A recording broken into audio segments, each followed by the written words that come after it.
Chapter 18, Lost in a Book. Tell me a story.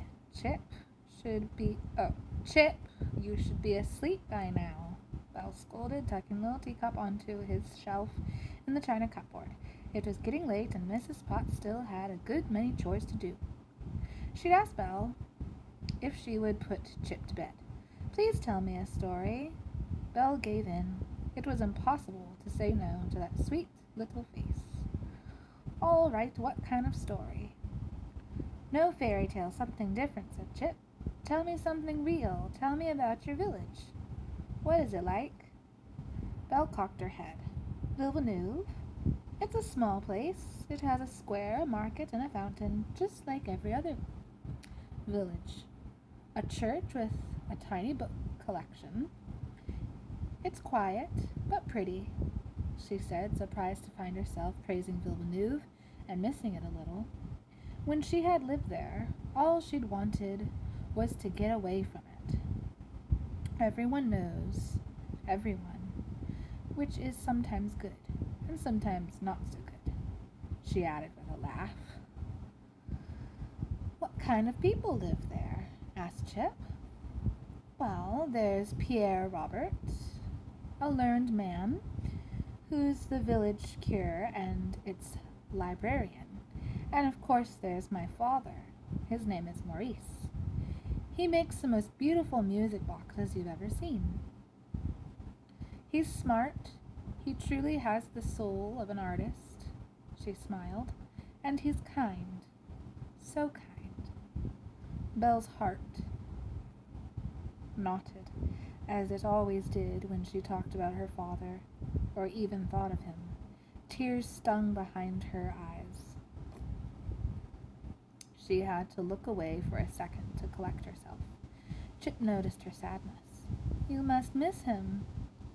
Belle nodded. Belle nodded. Very much. I'm sorry, Belle. Me too, Chip. Determined to not cry, she changed the subject. There's also a flower seller who always has the most beautiful blooms, and a fishwife with a sharp tongue, a baker, a greengrocer, and Belle made a face. Gaston. Chip giggled. Who's that? The most vainest man in the world.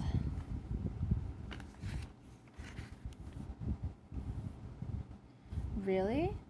He certainly thinks so. He certainly thinks he's the most beautiful man in the world. It doesn't sound like you miss him very much. Not at all, Belle said. There is someone else I miss, though. Agatha. Who is she? The bravest person I know. What did she do? Chip asked, wide-eyed. Fight off robbers, pirates? I'll tell you. And then it's lights out. Do we have a deal? Deal, Chip said. We have a neighbor in Villeneuve. His name was Remy, Belle began. When I was small, he lost his little boy to a terrible fever. He went crazy with grief. His hair grew long. He became thin and dirty. Pain turned his eyes dark and wild. He sounds scary, Chip said with a shiver. He was, said Belle. He pushed everyone away, snarling if a friend or a neighbor came too close. His wife left him. His parents could not get near him. One by one, the villagers turned their backs on him. Only Agatha refused to give up. Who was she? A beggar woman, known to everyone in the village. People were in the square one day. It was a market day, talking about Remy. Most were not saying nice things about Agatha. Most were not saying nice things. And Agatha got fed up with them. She rarely talked to anyone in town, but she spoke up on this day. Remy has always been kind to me, she said. He gave me food, he offered me shelter. I will speak with him. But everyone begged her not to. Belle explained. He's too unpredictable, said the mayor. He's a wild animal, said the baker. He'll hurt you, foolish woman, said Gaston. Let's shoot him and be done with him. And do you know what she told them? What? Said Chip. Love is not for cowards. Chip nodded, digesting this. Agatha begged a bit of cheese and a loaf of bread from a shopkeeper, then walked to Remy's house. I followed her as far as the gate, watching as she entered his yard. The second he saw her, he rushed at her with a pitchfork. Go, he shouted, get out of here. I was so scared for her. What did you do?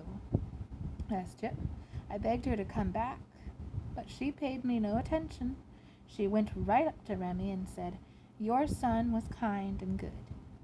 Is this how you honor his memory? Remy stopped dead. He threw his pitchfork to the ground.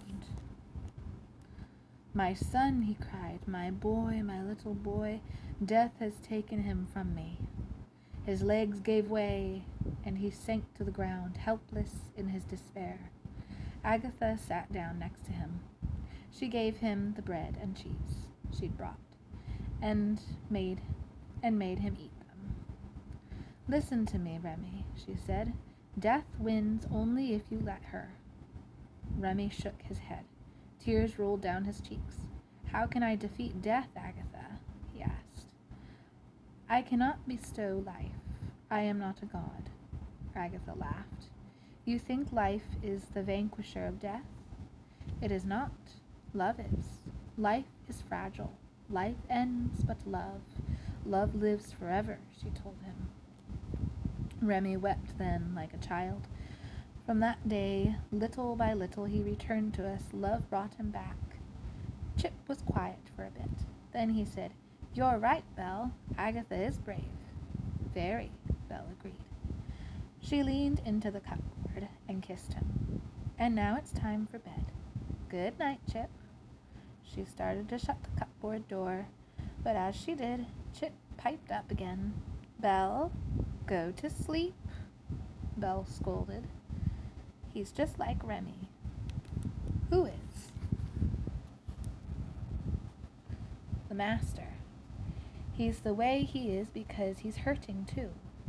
Belle paused, amazed by child's receptiveness. Do you want to know something, Chip? She asked. Chip nodded. You would like Agatha? Very much. And she would like you. Chip smiled, then closed his eyes, and Belle closed the cupboard door. She bade Mrs. Potts good night, lit a candle, and left the kitchen. She was tired after skating all day and ready for her own bed. She walked along the main hallway to the stairs. The castle always seemed darker and more forlorn to her at this time of night. She knew that other smaller hallways branched off the main one. She had explored some of the rooms they'd led to. On one sat a desk upon which lay invitations, sealed and addressed, but never sent. In another, 5 silver and a china. 5 silver and china. Fine, sorry. In another, fine silver and china were tucked away in cabinets for parties that never happened. She'd discovered the most beautiful dresses packed in trunks, a rocking horse with a little leather saddle, a small bow, and a quiver. An air of ruin hung over the castle always. Tonight, though, it seemed heavier than ever. This place could use an Agatha of its own, Belle thought. She remembered the way Remy had looked when Agatha approached him. She remembered his eyes, so full of pain. She'd seen the same pain in the beast's eyes. He was better at hiding it than Remy had been. But in underguarded moments it surfaced.